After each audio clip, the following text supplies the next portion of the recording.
तुम क्या कान में, हमको समझ रहे हमारे कान में फूल है, बोलने पे आए तो तुम क्या, तुम्हारे बाप भी सामने नहीं ठहरते मेरे। असद साहब के कॉन्स्टिट्यूंसी में हो, असद साहब के कॉन्स्टिट्यूंसी में बहुत लोग आए, असद साहब के कॉन्स्टिट्यूंसी में नेहरू जू भी है, क्या करूं मैं। असद साहब के कॉन्स्टिट्यूंसी में चार मीनार भी है, हमारे बुजुर्ग बनाए सो है, किले गोलकुंडा भी है, 400 साल पुरानी मंदिर मेरे कॉन्स्टिट्यूंसी में है, 400 साल पुरानी, किसको भी नहीं मालूम। ये हैदराबाद है, इसकी खूबसूरती है, मालूम ना मालूम, बस अपने दखनीय कहावत है, दीवाने उठे सरकू मुसल लपटे, बोलते इसका हाल वही है। नहीं करे। असदुद्दीन ओवैसी भी आपका एमपी था और रहेगा इंशाअल्लाह। तो ये मेरा और आपका एक करीबी कनेक्शन है मेरे भाई, एक करीबी रिश्ता है। आपने मजलिस पर बहुत बड़ा एहसान किया, आपने मेरे कायद को पहली मर्तबा एमपी बनाया। लोग नहीं जानते कि सालार सिर्फ 5 या 10 हजार वोट से पहला इलेक्शन जीते थे और आप लोगों की बड़ी मेहनत रही।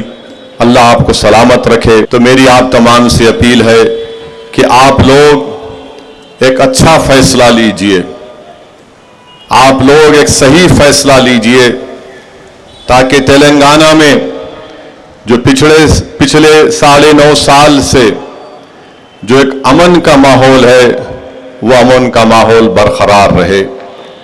यहां पर मजलिस की मुखालिफत में बहुत से लोग बहुत सी बातें करते हैं, मजलिस ने क्यों ऐसा नहीं किया, मजलिस को ये नहीं करना चाहिए था। मगर मैं उस पे आने से पहले चिवल्ला, विकाराबाद और तांडूर की आवाम का भी शुक्रिया अदा करना चाहता हूं। आपने मरहूम कायद सालार मिल्लत को 6 मरतबा रुकने पार्लिमान बनाया। मैं आपका शुक्रिया अदा करना चाहता हूं कि आपने मुझे 1 मरतबा अपनी खिदमत करने का मौका दिया। मेरे अजीज दोस्तों और बुजुर्गों, जो चिवल्ला, विकाराबाद और तांडूर की आवाम है, यकीन जानिए मैं आपको बहुत याद करता हूं। मेरे पास अल्फाज नहीं है, आप लोगों की मोहब्बत का कैसे शुक्रिया अदा करूं। मैं जानता हूं, मैं 96 के पार्लियामेंट इलेक्शन में सालार का इलेक्शन एजेंट था, मैं 98 के पार्लियामेंट इलेक्शन में सालार का इलेक्शन एजेंट था, 99 के 99 के पार्लियामेंट इलेक्शन में मैंने कैंपेन किया था। मैं आप लोगों की मोहब्बत को सलाम करता हूं मेरे भाई। जो आज वो आपके माँ बाप, आपके बुजुर्ग आज इस दुनिया में नहीं है, मैं दुआ करता हूं कि अल्लाह सुब्हानहू व तआला उनकी मग़फ़िरत फरमा दे कि उन्होंने मजलिस को कामयाब किया था उस पार्लियामेंट के इलेक्शनों में।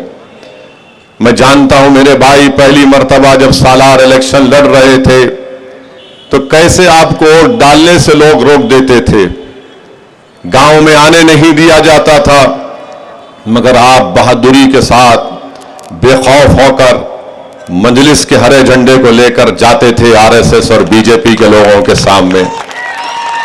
मैं आपका शुक्रिया अदा करता हूं। मैं जानता हूं कि सालार को भी चिवल्ला, विकाराबाद, तांडूर की आवाम से बहुत मोहब्बत थी और मरहूम कायद को जिंदगी में पहली मर्तबा अगर हार्ट अटैक हुआ और उसी के बाद उनकी सेहत खराब हुई तो तांडूर में कायद थे और वहां पर किसी काम के इनॉग्रेशन में सालार गए थे, तो वहां पर सालार को हार्ट अटैक हुआ, वापिस लाया गया सालार को। तो सालार अच्छे होने के बाद मुझसे कहे कि जाओ तांडूर में जाकर जो मैं काम देखना चाह रहा था वो नहीं देख पाया मेरी सेहत की खराबी की बुनियाद पर। मेरे अजीज दोस्तों और बुजुर्गों, तांडूर में मरहूम छत्री पटेल भी थे, बेइंतहा मोहब्बत करने वाले लोग, बहुत बड़े बड़े लोग थे, आज इस दुनिया में नहीं रहे।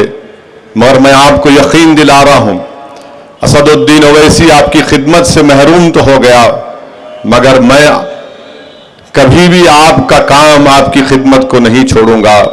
मैं तुम्हारे वोट से तो महरूम हो गया, मगर आपका खादिम था, हूं और रहूंगा।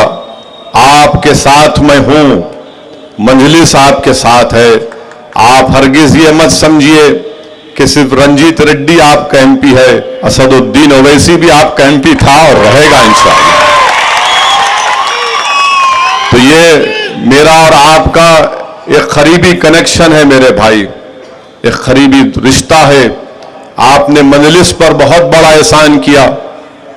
आपने मेरे कायद को पहली मर्तबा एमपी बनाया। लोग नहीं जानते कि सालार सिर्फ 5 या 10 हजार वोट से पहला इलेक्शन जीते थे और आप लोगों की बड़ी मेहनत रही। अल्लाह आपको सलामत रखे।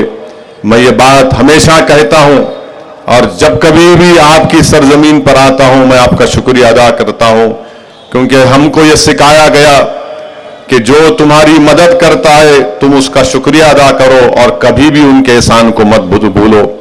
मैं एहसान फरामोश कभी नहीं था, न कभी रहूंगा। मैं एक गयूर बाप की औलाद हूं, मैं एक बहादुर शेर की औलाद हूं जिसने जिंदगी में उसूलों पर कॉम्प्रोमाइज नहीं किया, ना हमको सिखाया।